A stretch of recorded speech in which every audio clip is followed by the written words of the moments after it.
Boss Motovlog.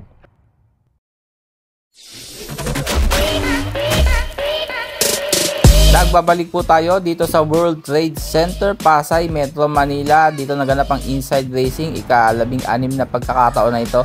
At ngayon, ipapakita ko sa inyo yung Monarch motorcycle na nakaraang taon lang dito rin sa Inside Racing ipinakita o ipinakilala itong Monarch motorcycle. Ito yung pumukaw ng attention ko, ito para tong XRM yung datingan niya. Pero tingnan nyo naman, may pagka-retro looking din siya. At the same time, yung mga ganitong klaseng tindig, alam na alam mo, kaya nitong sumabak sa mga light off-roads. At the same time, ipasok mo sa mga traffic, pwede rin. Ang forma niya mga bossing, no? Alam nyo naman, yung mga ganitong motorcycle, may pinagmulan yan eh. May mga ganyang disenyo rin na nauna pa yung Honda. Meron din yung latest lang, PG1 ng Yamaha. So ganito rin.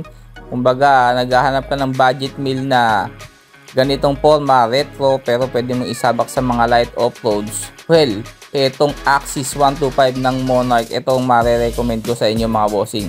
Siyempre, sa pyesa naman, kung nag-aalala ka, ahead of time, kailangan mag-order ka na. Kasi pahirapan po kasi ang pyesa ng mga motor na kagaya nito na bibihira mo lang nakikita sa kalsada. Hindi kagaya ng mga XRM na dominante na matagal na rito at napakaraming kumukuha at nagmamay-ari ng mga ganyang motor, talagang madaming pyesa. Pero sa mga ganito, kailangan mo lang talagang advance ka mag-isip. Kung baka kailangan mo ng ganitong pyesa, advance order ka na agad para meron kang pang replacement, pang maintenance ng motor mo.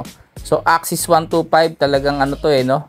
Ang ganda, parang XRM nga talaga yung tindig. Ito yung isa rin sa mga China brand na ino-offer dito sa atin sa Philippine market. Itong Monarch motorcycle ay parte po ng Skygo Group of Companies na nakabase dito sa Cebu, ang kanilang assembly line. Ang kanilang makina naman ay galing sa Rato Holdings Limited na nakabase sa Guangzhou, China at specialize sa paggagawa ng mga power generator at maliliit na makina. At isa lang itong Axis 125 sa mga nailabas ng Monarch motorcycle mula pa nung nakaraang taon dito sa Inside Racing.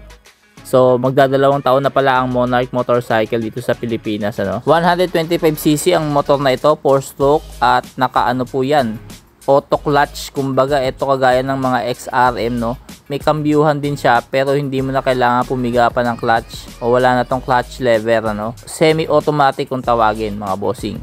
Naka-disc brake po sa harapan, naka-drum brake sa likuran at double shock po yan sa likuran nyo. Nakikita nyo may baso pa yan. Siyempre, meron ding tapakan ng angkas.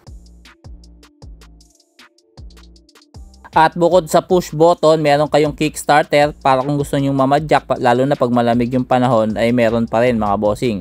At isa sa mga nagustuhan kong forma netong Axis 125, yung tambucho niya nakaangat siya, tapos meron siyang heat guard na napakaganda.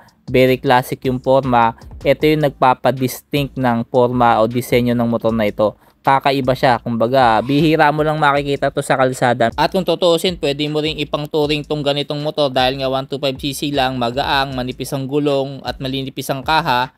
Mas makakaahon pa to kaysa sa ADB kung tutuusin. Kahit angkasan mo pa yan ng mga tatlo, mga bossing, sinisigurado ko sa'yo, aahon-ahon to kahit lubak-lubak yung dinadaanan mo. At isa sa mga karakteristik talaga ng pang ADB, yung mga ganito na matataas yung tapalodo.